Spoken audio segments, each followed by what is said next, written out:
સમાચાર બનાસકાંઠાથી કે જ્યાં ગઢ વિસ્તારમાં શંકાસ્પદ ઘીના વેપલાનો પર્દાફાશ થયો છે।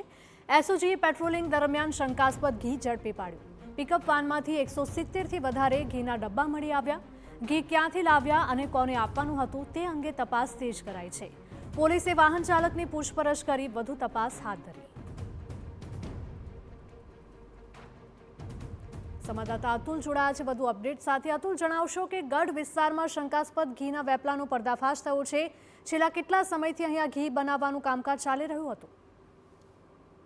ચોક્કસ જે પાલનપુરનો ગઢ વિસ્તાર છે ને ત્યાંથી ગત મોડી રાત્રે એસઓજીએ એક શંકાસ્પદ પિકઅપ વાહનને ઝડપી પાડ્યું હતું ને આ વાહનમાં ઝડપી પાડ્યા બાદ તેની જે તપાસ કરી હતી ને તેમાંથી શંકાસ્પદ ઘીનો જથ્થો મળી આવ્યો હતો। આ જે શંકાસ્પદ ઘી ભરેલું જે વાહન છે તે ચંડીસર જીઆઈડીસીમાં આવતું હતું ને ગઢ તરફ જતું હતું। એસઓજીને જે પ્રકારે પેટ્રોલિંગ હતું અને તે દરમિયાન આ જે પિકઅપ ડાલા સાથે તેને ઝડપી પાડ્યું હતું। તેમાં જે ઘીની બ્રાન્ડ બનાવાતી હતી તે રિવાજ પ્રીમિયમ અને કૃષ્ણ કુંજ આ શુદ્ધ પ્રીમિયમ ઘીના નામે આ જે ઘીનું છે એ વેચાણ કરતા હતા અને તેનો વેપાર કરતા હતા।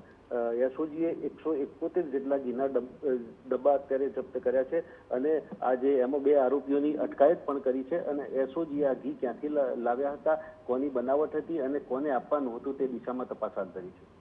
જી બિલકુલ, માહિતી બદલ આપનો આભાર।